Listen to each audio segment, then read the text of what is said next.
Hi, my name is Emily Hartman. After 4 years of relentless studying and working, today is the day I stand on the stage of a prestigious university in Texas, holding in my hands a bachelor's degree in supply chain management. I had envisioned returning to Austin, continuing to contribute to our family business, Hartman Co. Fine Woodworks, the pride of multiple generations, where exquisite handcrafted wooden pieces had made my grandfather's name a symbol in the world of high-end interiors. I believed that was where I belonged, and now, with the knowledge I had gained, I would work with my family to take the company even further. But just a few days after returning home, during a chance visit to my father's office to look for some insurance documents, I discovered a truth that shattered every hope I had. In a locked drawer was a set of legal papers finalizing the transfer of the entire company to my younger sister Madison months ago. No one had told me, even though I had been working 60-hour weeks to keep orders on schedule. When I confronted my mother, she only sighed, her voice cold as steel. "You're good with your hands, but you don't have a head for business. Madison is the future of the company." That sentence cut like a knife, not only devaluing me, but making it clear that all the years I had spent in the workshop were nothing more than a supporting role in a play whose ending they had already written. Have you ever given your all to a job or a relationship only to be cast aside? If you have, I truly want to know, where in the world are you listening to this from? So I'll know I'm not alone. From a very young age, I learned that in my family, love and recognition were never shared equally.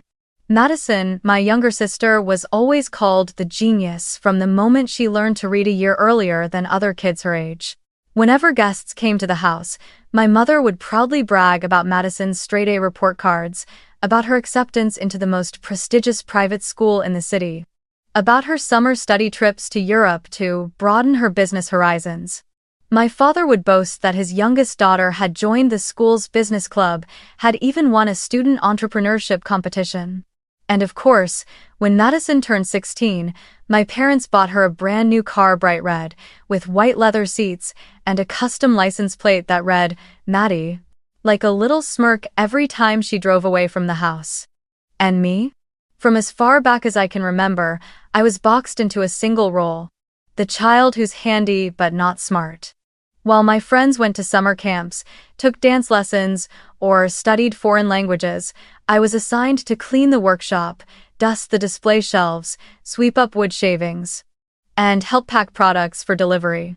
I can still remember the sharp, chemical scent of wood glue clinging to my hair and the feeling of my hands cracking every winter from the polish and varnish.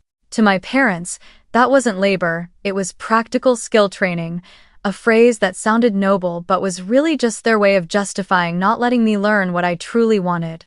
That divide became even clearer when I entered high school.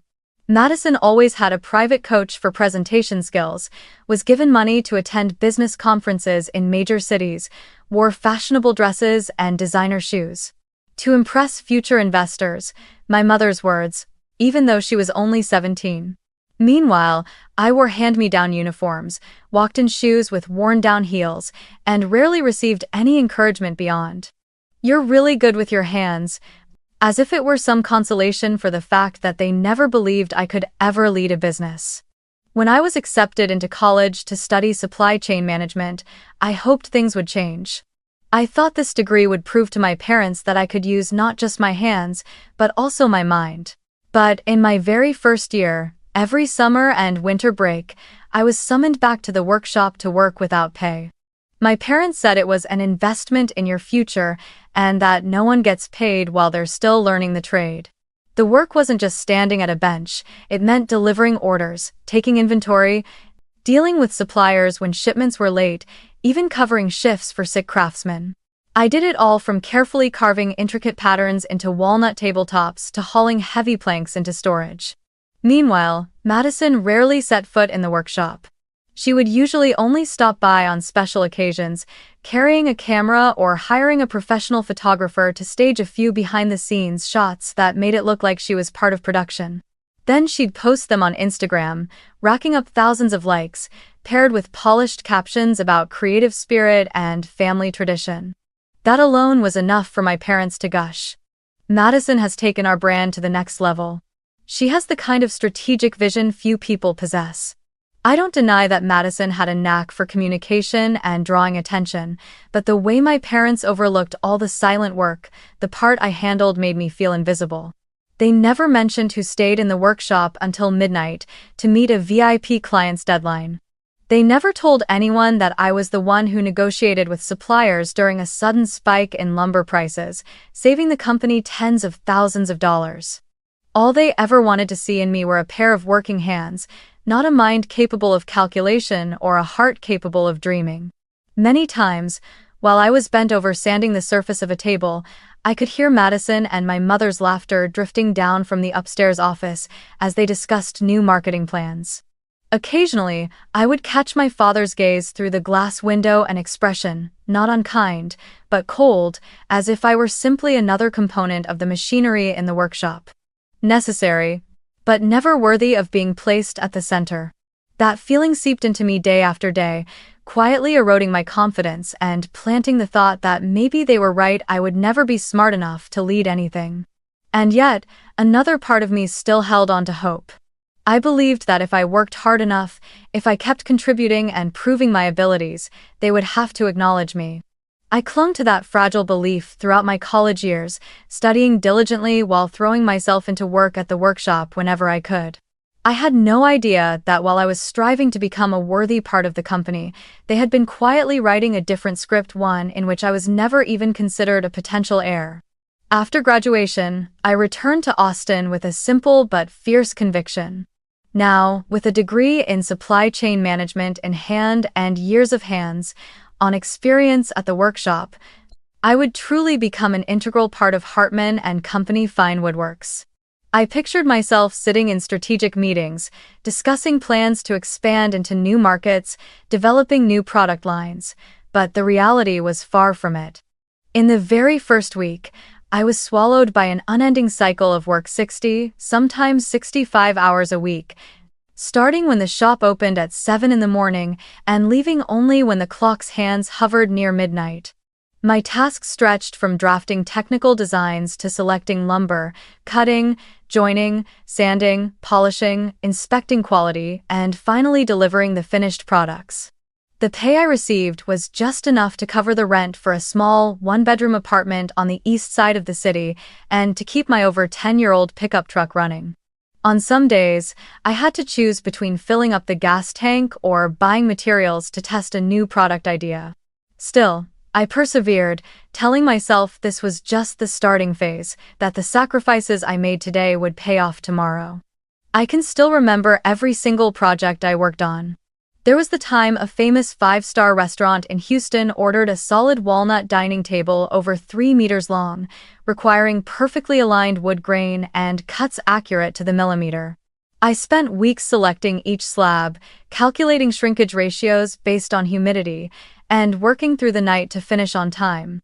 Or the custom wine cabinet for an ultra-wealthy client, the entire frame made of white oak, tempered glass doors etched with intricate patterns, and an interior fitted with adjustable color LED lighting to showcase each rare bottle. Every detail was sweat. Every surface coated in wood dust clinging to my hair and clothes. Meanwhile, Madison, the future of the company, according to my mother, rarely appeared in the workshop. On her busiest weeks, she might stop by for a few hours, usually at midday, wearing a new designer dress, glossy high heels, and walking straight to the showroom to pose for photos. Occasionally, she hosted a PR event, which, in reality, was just a small cocktail gathering for a few social media influencers, where she would deliver a couple of polished lines and pose beside the products. Products, of course, that my team and I had made, yet when the photo appeared on Madison's Instagram, the caption always read, "Proud to present our latest creation," followed by the hashtag number Madison Creates. What hurt me the most was how my parents reacted. Every time Madison posted, my mother would instantly share it on Facebook, praising her daughter for bringing our family brand closer to the world. But when I completed a difficult order, all I got was a nod and a reminder not to forget to sweep the shop before heading home. I had never once heard them publicly acknowledge my contributions, Even though the company's annual revenue had surpassed $2 million, a figure everyone knew came largely from the high-end custom projects I personally executed. Financially, my parents had a favorite phrase: for the greater good. My low salary was explained as, so the company can reinvest, pay other staff, and purchase rare hardwoods. All of which sounded perfectly reasonable. If you overlooked the fact that Madison still received a monthly executive allowance, despite her only executive responsibility being to manage her social media posting schedule. I didn't know the exact amount, but it was enough for her to flaunt regular trips abroad, fine dining at luxury restaurants, and pieces of jewelry I had never even dared to dream of owning. Some late nights, when I was alone in the workshop finishing a project, a message notification would chime. It would be a picture from Madison in the family group chat, showing off that she'd just signed a promotional deal with some interior design brand. My mother would reply immediately, "Amazing. You truly are the family's treasure." I would simply set my phone down in silence and return to the table waiting for its final coat of finish. I tried not to compare, kept telling myself I was doing this out of passion, that results would speak for themselves. But as time went on, I felt more and more like a gear jammed in a machine spinning endlessly, yet no one knew my name. The gap between what I gave and what I received was not just about money, it was about respect and recognition, something I had craved my entire life but had never once been given. That night, the workshop had closed earlier than usual because a large order had been delivered that afternoon. I stayed behind in the office to look for the insurance contract for a new VIP client, a restaurant chain planning to order a set of walnut tables and chairs for their soon-to-open location. My father usually kept important documents in a large filing cabinet against the wall, secured with a simple lock. I knew where he hid the key. He had asked me to fetch files for him many times before. When I pulled open the third drawer, I sifted through thick folders with handwritten labels. Contracts, 2022. Suppliers, Q1. Insurance. But then, in the very bottom corner, I saw a black folder not with the usual handwritten tags, but with a neatly typed label. Succession Plan, Confidential. My heart began to beat faster. Something told me I shouldn't open it, that this was likely my father's private document. But curiosity and a rising sense of dread overpowered that hesitation. I slid the folder out gently, sat down in the chair, and began turning the pages. On the very first page, the bold heading read, Hartman Co. Ownership Transfer Agreement. I read each word slowly, a cold shiver running down my spine as the truth became clear. 100% of the company's ownership would be transferred to Madison Hartman on my father's 55th birthday just 10 months away. There was no clause granting me any share. Not a single line mentioning my contributions or my rights. I swallowed hard, hoping I had overlooked some section of explanation. But as I flipped through, things only grew worse. A separate section titled Employee Transition Plan laid out the steps for staff restructuring after Madison took over. There, in black and white, my name appeared under Position Termination with a projected date. 6 months after the transfer. To allow Madison to establish her own management style without being influenced by the old structure.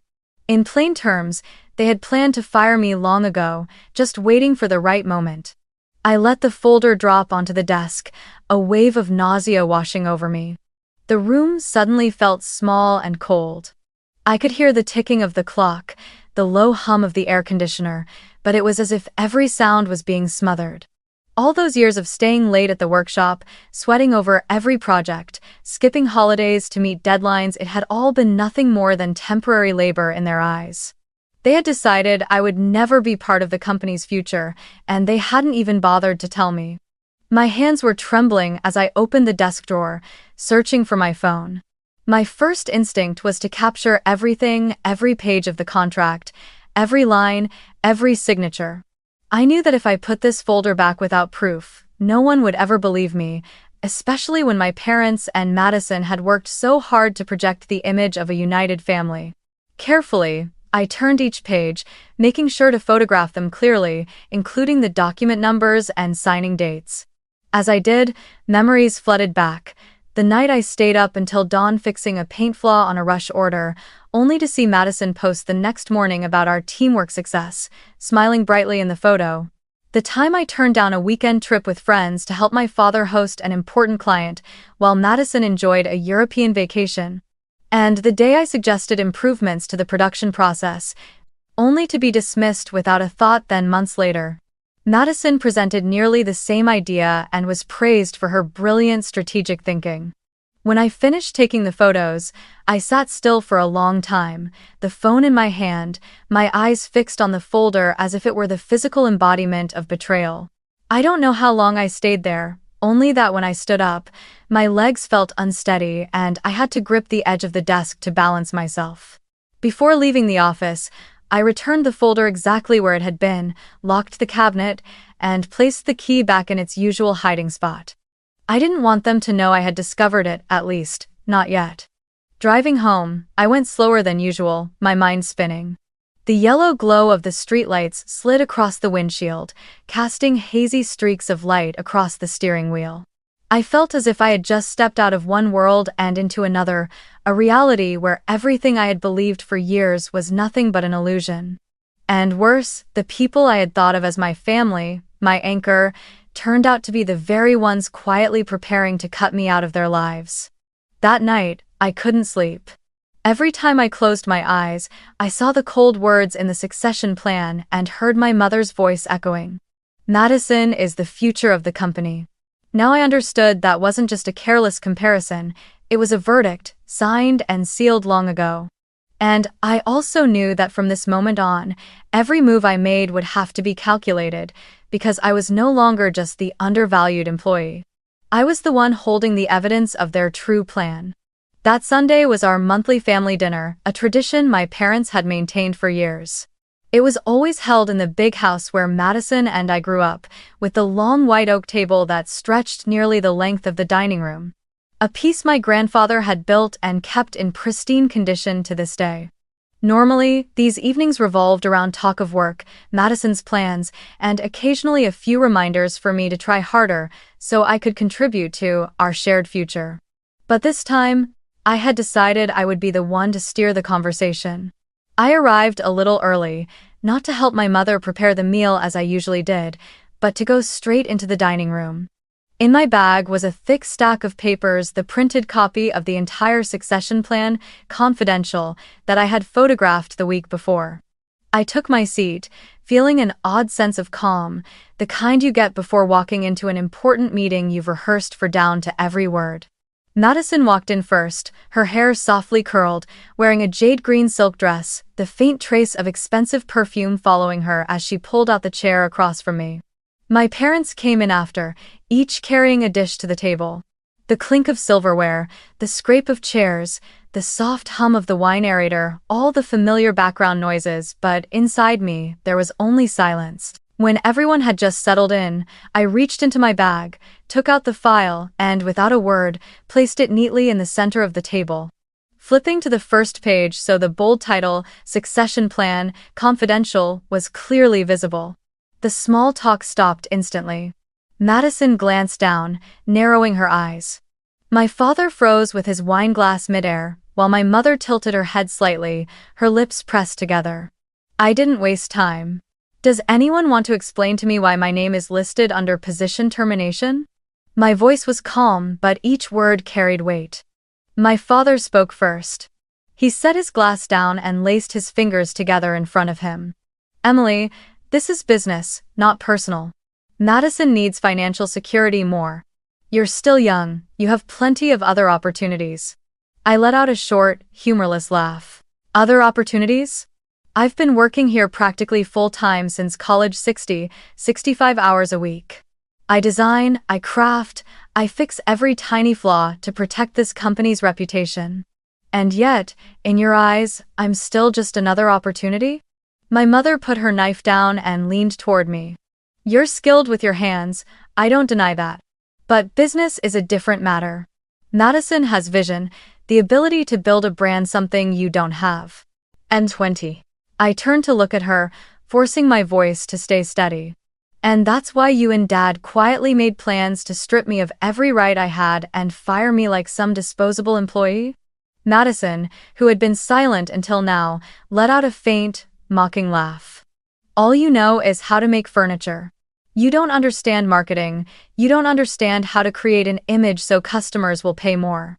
You should be realistic and accept that. Her words were like acid dropped onto an open wound. I looked straight at my sister without blinking. You're right about one thing. I don't know how to create a fake image, but I do know how to create real value. And customers come to Hartman Co for the quality of our products, not for pretty color-filtered photos on Instagram. The room went silent for a few seconds. My father started to say something, but I raised my hand to stop him. No need to explain further. You made your decision a long time ago. I was just too foolish to see it. But from now on, I owe this company nothing. I stood, pushing my chair back gently but firmly. In that moment, I saw a flicker of alarm in my father's eyes, my mother pressing her lips even tighter, and Madison leaning back in her chair, arms crossed, that smug smile still fixed on her face. I gathered the documents, leaving a copy on the table. Keep it, let it remind you that I know everything, and I will never forget. The air around the table felt heavy as lead. The familiar sense of roast meat, wine, and basil from the salad now turned nauseating. I turned and walked out of the dining room, the sound of my heels striking the wooden floor in steady beats. When the front door closed behind me, I drew in a deep breath. In that moment, I knew I had just stepped out of a cage that had held me for years and I would never go back to it again. After that Sunday dinner, I knew I had cut one cord. But there was still another, stronger one: the employment contract and the invisible binds of my daily work. I couldn't just walk away immediately. Doing so would mean losing my client network, my access to project files, and leaving all my work behind for them to use as if I had never existed. I needed to leave, but leave in a way that made it impossible for them to erase me from the picture. In the days that followed, I still came to the workshop as usual, showing no sign that anything had changed. I still wore the same old jeans, still tied on my sawdust-stained apron, still greeted the staff, and got to work early each morning. But beneath the surface of those familiar hours was a plan calculated, deliberate, and unfolding step by step. The first thing I did was start saving every single project file I had ever worked on. I opened each design file on the computer and copied them to my personal hard drive.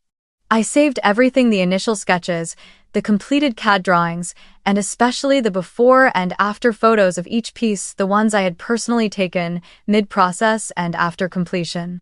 Those images were the clearest proof that I was the one who had actually built the work, not Madison or anyone else. At the same time, I began collecting every email from clients I had received over the years. Some of them were so detailed in their praise that rereading them still warmed my heart. Emily, the dining table you made has become the centerpiece of our banquet room. No one walks in without asking to buy one just like it. Or, the wine cabinet you designed for me is a masterpiece. I'll be recommending you to all my friends. I downloaded them all, organizing them by project so that, when the time came, they would serve as undeniable calling cards for my skills. The next step was to reconnect with the relationships I had quietly built over the years. I reached out to suppliers of rare hardwood, the ones who had always set aside the best boards for me because they knew I would use them well. I messaged the skilled finishers who had worked alongside me on major projects, checking in and hinting that we might collaborate on a future venture. I called a few interior architects who had trusted me with the most intricate details of their projects. Most of them responded the same way, excited at the thought of me striking out on my own and promising to refer clients if I actually took the leap. One of the most important meetings was with Charles Whitmore, the owner of a luxury resort chain spanning from Florida to California. I had once built him a set of outdoor teak furniture, water-resistant, with the resort's logo carved into the chair backs, a project that had even been featured in the interior design trade press. When I asked to meet, he arranged for us to sit in a private lounge and ordered me a cappuccino as if we were longtime business partners. I was direct. If I opened my own workshop, would you consider working with me directly? He didn't hesitate. "Emily, I don't work with your company, I work with you. If you leave, I'm coming with you." That answer wasn't just a promise, it was a guaranteed ticket to my future. Once the groundwork was in place, the biggest opportunity came from somewhere I never expected: Anderson Custom Interiors, Hartman Co's largest competitor in the region. They specialized in high-end interior design and installation but lacked a department dedicated to fine handcrafted woodwork. Their director, Laura Anderson, had heard of me through an architect's recommendation. We met on a drizzly afternoon at her downtown showroom. Laura got straight to the point. "I want to open a luxury craft division. I need someone with both the skill and the experience to handle demanding clients. I want that person to be you." I listened, silent for a moment, then asked, "If I agree, what are my terms?" Laura smiled and handed me a proposal. 40% equity in the new division, a starting salary of $95,000 a year, and full authority over design and production processes. I read the figures again and again, feeling as though I had just stepped out of a cramped, airless room into a wide-open sky. But I didn't accept immediately. I needed time to settle my affairs at Hartman Co, to make sure that when I walked away, I would take everything I needed and leave them no time to recover. In the weeks that followed, I kept up the appearance of the devoted craftswoman, completing every project on time, accepting client praise on behalf of the company. Only I knew that every email I sent, every product photo I took, was another brick laid on the road to my new future. I began narrowing the scope of information I shared at work. In the past, I would hand out design drafts early so the team could review them together, but now I held on to them until they were nearly finished. I became meticulous about file storage, leaving only PDF copies on the shared computer while keeping the originals safe on my personal drive. No one noticed, because on the surface, everything still ran smoothly. Some evenings, after the shop had emptied, I would sit alone at my workbench, looking around the space I had called home for over a decade. The scent of wood, the hum of the sanders, the warm yellow light, they were as familiar to me as my own heartbeat. But I also knew that if I stayed, they would become shackles. And I had promised myself that when I left, it would not be as someone begging for a job, it would be as a free woman, standing as their equal or above. When everything was ready, I met Laura for coffee. We shook hands, and I told her, "I'll join Anderson. But I need 3 more weeks to wrap up everything here." Laura nodded, her eyes full of understanding. We agreed to announce the creation of the new division the moment I officially left Hartman Co, a move I knew would catch my family completely off guard. From that day on, every morning I walked into the workshop with a different feeling. It was no longer the sense of being trapped, it was the quiet thrill of counting down the days until I would walk out the door, taking with me everything that was mine and everything they never thought I could hold on to. I chose the moment for my final move with care: Friday at 4 o'clock, the last Friday of the month. It was perfect timing. Most of the month's projects were nearly delivered, the majority of the staff would be tidying up early to head home, and my father would be in his office wrapping up the week's reports. I walked down the workshop corridor, the machines already silent, the faint scent of walnut lingering in the air. In my hand was a plain white envelope, inside it my resignation letter printed on the company's own letterhead, a small irony only I would appreciate. My father looked up when I knocked and stepped inside. He was hunched over his desk, scanning a few contracts, the light from the window highlighting the deep lines at the corners of his eyes. "What is it, Emily?" he asked, his tone weary but still holding that usual composure. I stepped closer and placed the envelope directly in front of him. "My resignation. Effective immediately." I spoke each word clearly, leaving no room for negotiation. He blinked, taking a moment to process. Then he pulled the envelope toward him, opened it, and read quickly. When he realized I wasn't joking, his expression shifted, surprise melting into alarm. "Emily, you can't be serious. You can't just walk away right now. We've got several major projects underway." I stayed still, my hands resting lightly on the back of the chair opposite him. "You've been planning to push me out for a long time. I'm just helping you get there sooner."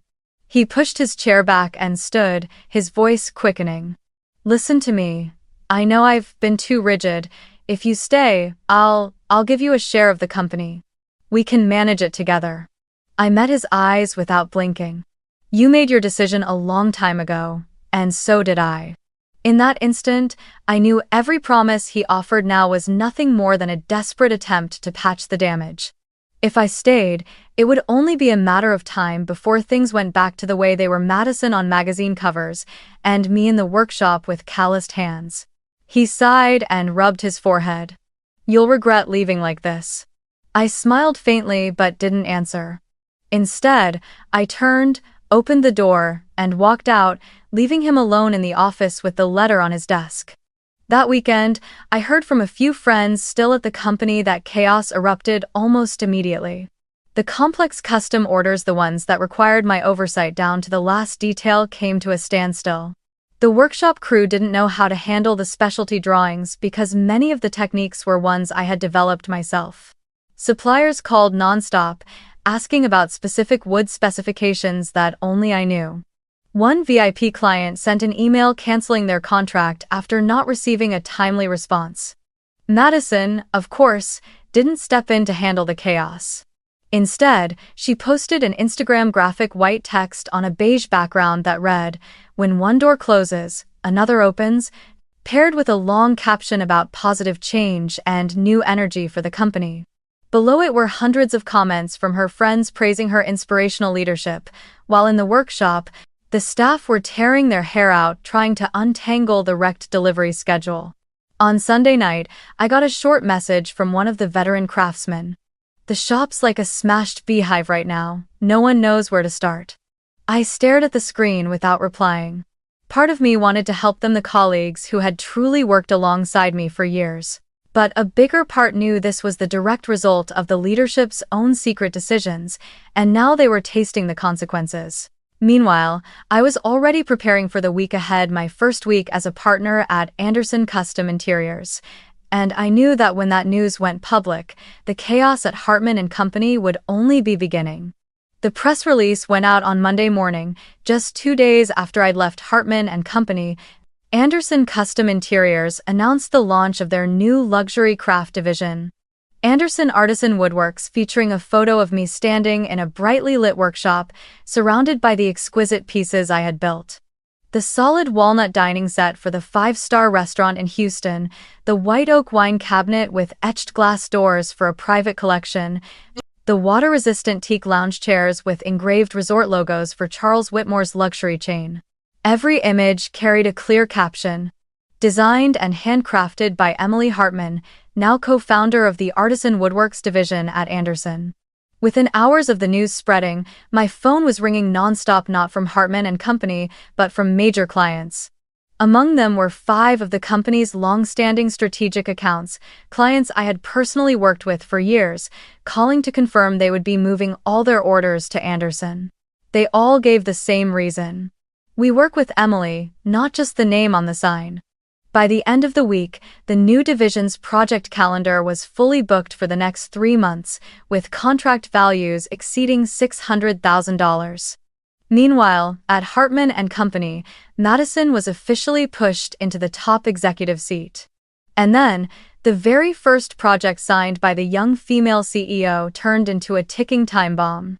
A wealthy family in Dallas had commissioned a $120,000 ebony kitchen system, a type of project that demanded deep knowledge of the material and precise processing techniques to prevent warping and cracking.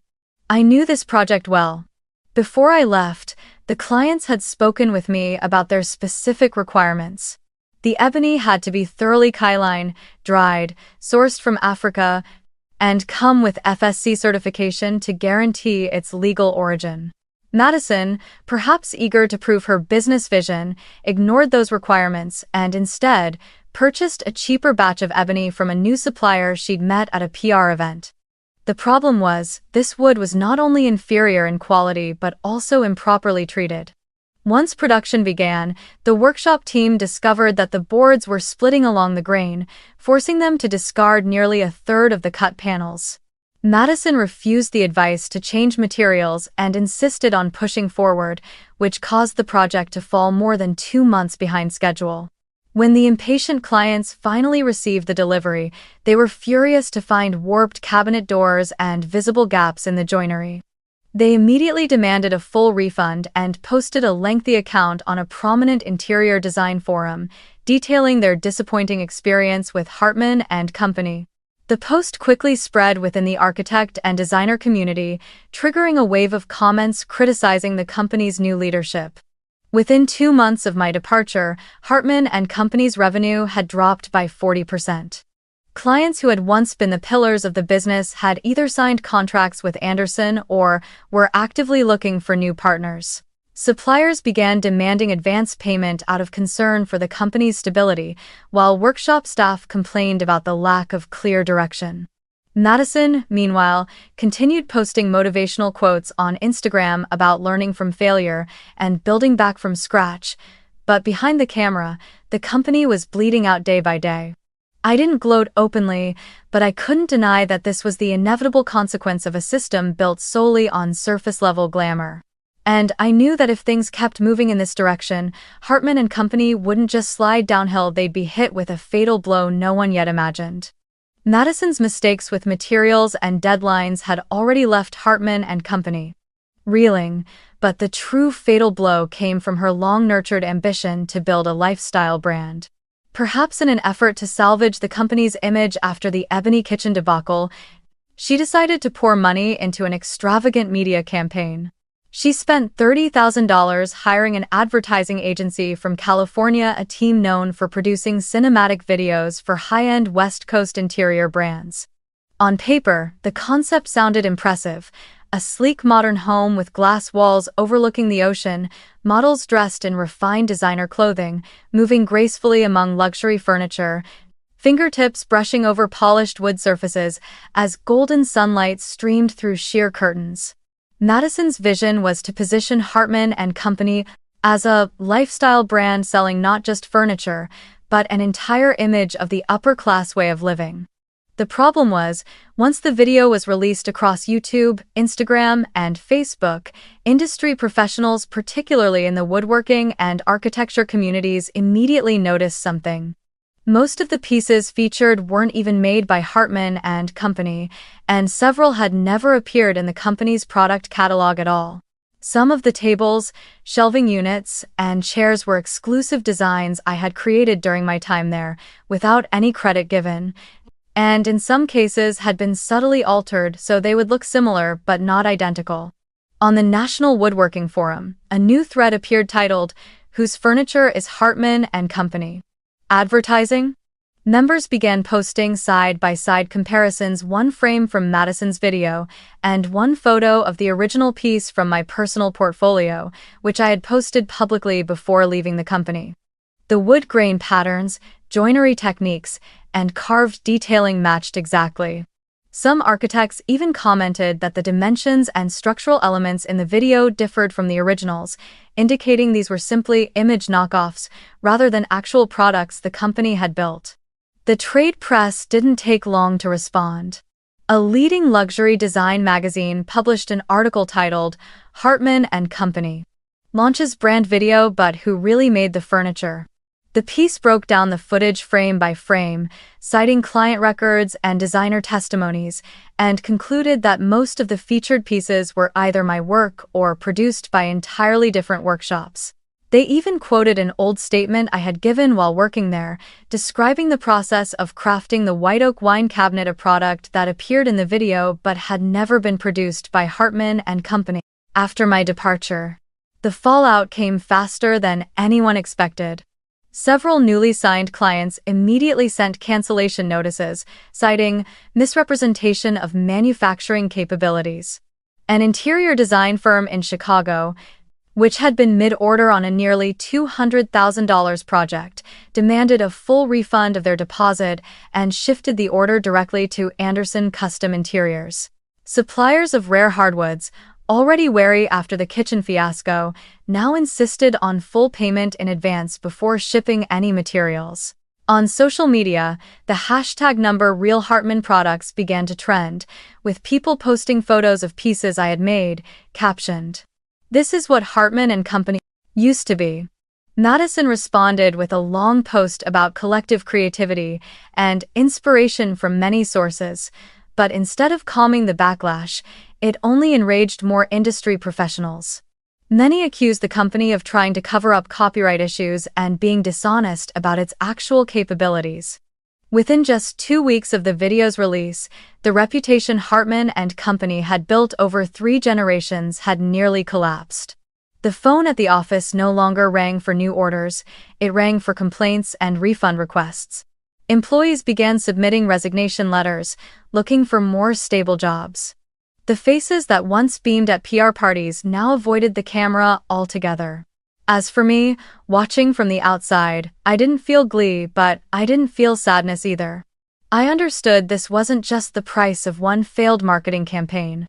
It was the inevitable result of how they had run the company, valuing image over substance, dismissing the people who actually created the products, and believing social media glamour could replace craftsmanship and trust. Madison had wanted a lifestyle brand, and she had created the most vivid portrait possible of a family business failure. Less than 3 months after the infamous lifestyle brand video, Hartman and Company officially filed for bankruptcy. The news appeared in the local press as a shock to the community, but to me, it was simply the ending I had seen coming.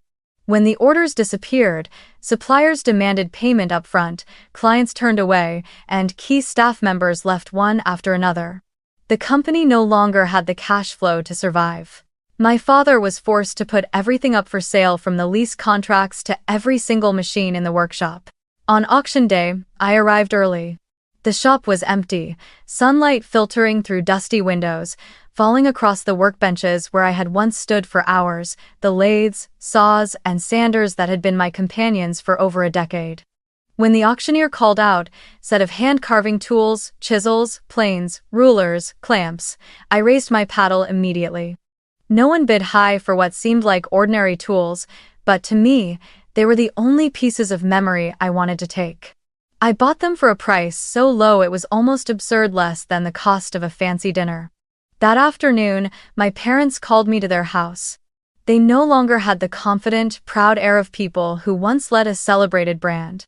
My father, for the first time in years, spoke with a trembling voice.